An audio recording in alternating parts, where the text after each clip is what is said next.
अस्सलाम वालेकुम। उम्मीद कर रहा जी सारे ठीक ठाक हो सो। अल्लाह ताला ने हिफ्ज़ व मान छो सो।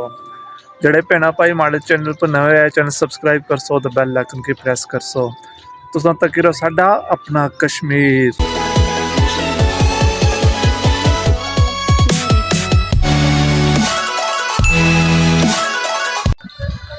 अज हाज़र हैं जी नए व्लॉग नाल। अज आ मिलाद ना प्रोग्राम चाचू होर घर 12 रमज़ान मुबारक। अज मिलाद भी उसी ते नाल अफ्तारी ना प्रोग्राम ही आ। चलो जुल्ले हैं तुम दसने हैं अज पुज्जी हैं जी नीले पर तुम दसने हैं देग चढ़ी हुई। देग चढ़ी हुई जी हूँ बाने पानी फिर बस हूँ इसी चावल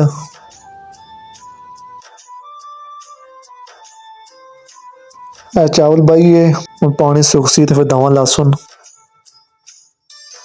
पानी सुकी जा हूँ दवा लहसुन आसाने पासे तो 25-30 मिनट लाने दवा तो को जी जाने ले आवा माल्टे गिने मारे कहना सारे गिनी आया पेटी जितने भी 89 दाने पकौड़े तले ने कम शुरू हुई आ। एक दो पोर कड्डी रे तो हूँ त्रीया पोर बाया उन्हें नाल टीमां ही बैठिया वहाँ तकने लगियां शुगल मेला माशाल्लाह है पकौड़े निकली आए क्या खूबसूरत कलर आ।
माशाल्लाह है अफ्तारी ने प्लेटा जानिया लगी वहाँ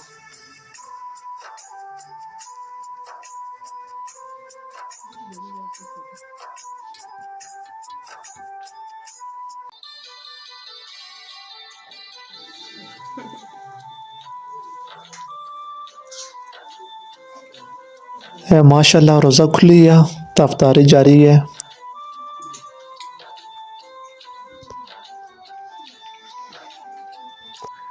है मुड़ी जाने ठीक है जी वापस घर। तो उम्मीद करने आज ना ब्लॉग तुसें पसंद आया उसी लाइक शेयर ते सब्सक्राइब कर सो। उम्मीद है सो इजाजत अपना रखो ख्याल अल्लाह सुनने वाला है फी अमान अल्लाह।